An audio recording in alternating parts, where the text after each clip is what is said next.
suis Lisanne Latulippe et j'ai gradué du Centre des textiles en 2000. J'ai toujours été interpellée par les textiles, par la couture, par le tricot. Depuis que je suis toute petite, ma mère elle faisait nos vêtements, elle nous incitait beaucoup à bricoler toutes sortes de médiums. Et je me rappelle très bien qu'à chaque automne, elle me montrait à tricoter. Puis j'oubliais tout le temps l'année d'après comment partir le tricot. J'étais absolument incapable de me rappeler quoi que ce soit. Suite à mon deck en art plastique, j'ai commencé un bac en histoire de l'art. Et j'ai pas vraiment aimé tout le côté théorique, tout le côté vraiment écriture. Donc j'ai pris une pause et j'ai décidé de partir en voyage. Puis c'est à Londres, dans le Victoria and Albert Museum, que j'ai découvert les textiles d'un autre côté. Il y avait des collections de tissus historiques qui étaient dans des tiroirs, puis on pouvait ouvrir le tiroir, puis on pouvait voir les tissus. Puis c'est ça vraiment qui a fait un déclenchement pour moi, puis qui m'a fait comprendre que les textiles pouvaient être aussi une forme d'expression comme la peinture. Et quand j'ai visité l'école, le centre des textiles qui était sur Richardson dans le temps, j'ai vu Jimmy Lecourt, qui était un gradué de cette année-là, qui était en train de tisser avec du tape à cassette.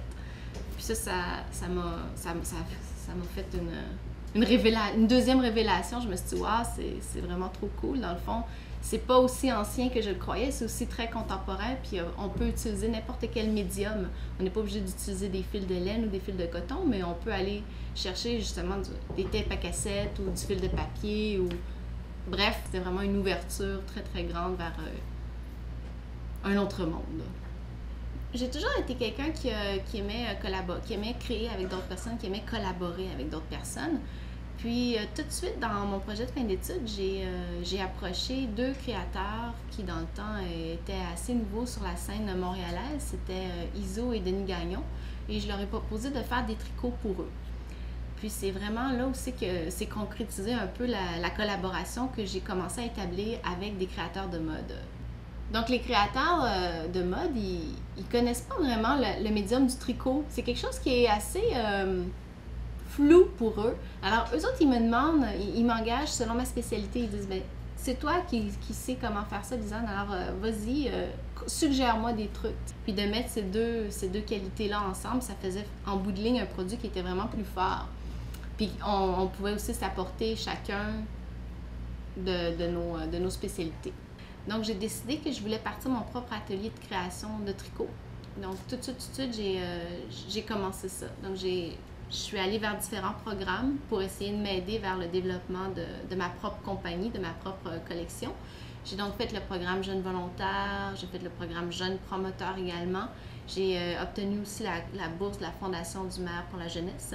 Puis c'est grâce à tous ces programmes-là d'aide au démarrage d'entreprises, de jeunes entrepreneurs que j'ai réussi à acheter une nouvelle machine à tricoter, à partir mon atelier, à faire un plan d'affaires, puis à voir où je voulais m'en aller avec mes produits de tricot. Peu à peu aussi, je me suis mis à faire des productions que j'allais vendre dans les salons. Donc, je suis allée vendre dans le salon de Montréal, dans le salon des métiers d'art à Montréal. J'ai également fait pendant 3 ans le One of a Kind Show à Toronto. Puis, c'était des expériences qui étaient superbes parce qu'on avait enfin accès à la clientèle directe. J'ai commencé à faire des collections plus sur demande, sur commande. Donc, il faut se préparer à peu près 9 mois à l'avance pour préparer nos collections, les monter, préparer notre catalogue de vente, puis partir sur la route, puis aller les vendre en boutique. Toutes les boutiques recherchent des nouveaux créateurs, des nouveaux produits, puis toutes les boutiques regardent un peu ce qui se passe dans les autres boutiques. Donc, aussitôt que j'ai réussi à avoir mon premier compte à Vancouver, c'est comme ça que ça m'a permis d'ouvrir après des boutiques à Calgary, à Toronto, et même à Winnipeg, jusqu'à Halifax. Moi, j'ai toujours été interpellée par des tricots qui étaient très graphiques, qui étaient très illustrations. Puis ça fait vraiment longtemps de ça. Un de mes premiers chandails, c'était le fameux chandail avec le cheval. Donc, c'est un cheval qui est placé sur un chandail à col roulé. Puis lui, je l'ai sorti en 2002. Puis, à ce jour, je continue à en faire. C'est comme...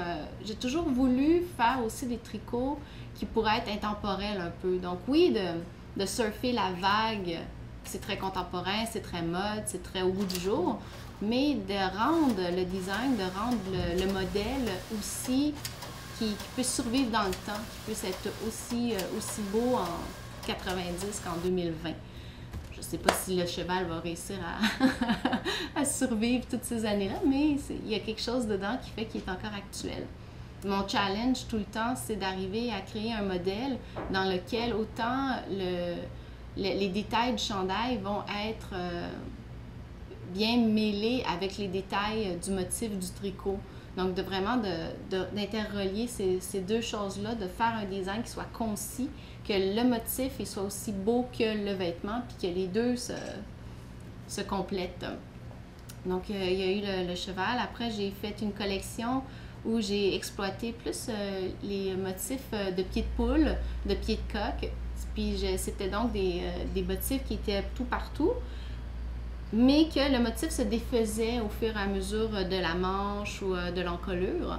Donc, c'était de faire une répétition du motif, mais qu'à un moment donné, le motif se perde et qu'on ne le reconnaisse plus.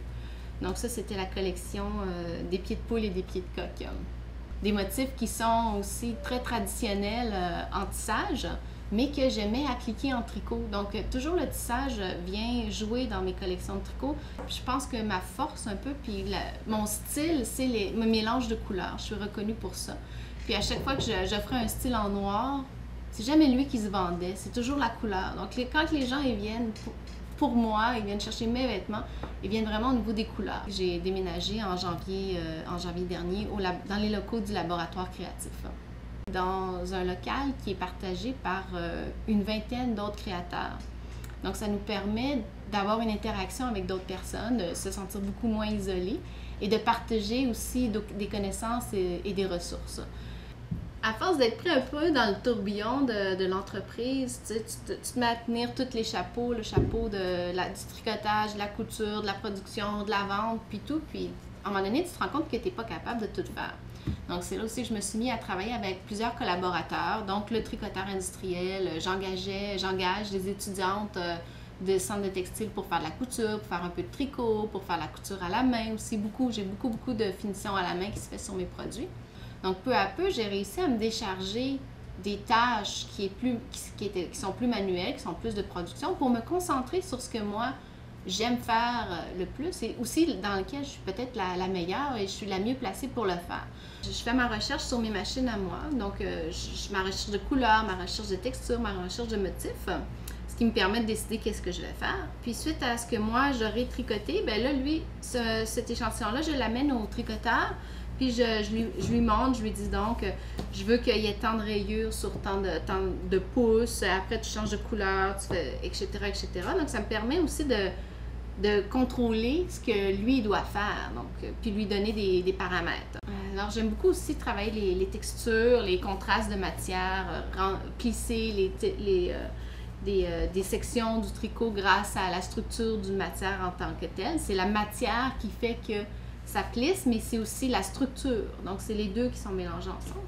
J'ai toujours voulu m'ouvrir vers l'extérieur, puis je pense que de plus en plus, il devient important et primordial que j'aille voir un peu ce qui se fait ailleurs et que je développe aussi des contacts autant aux États-Unis qu'en Europe. Donc, oui, ce qui se passe pour moi demain, c'est vraiment des beaux voyages, d'après moi, qui vont me permettre d'aller établir des contacts avec d'autres personnes qui font le même travail que moi, mais d'une façon différente, puis d'échanger avec ces gens-là, autant qu'eux ont des choses à leur apporter que moi, j'ai des choses à leur apporter.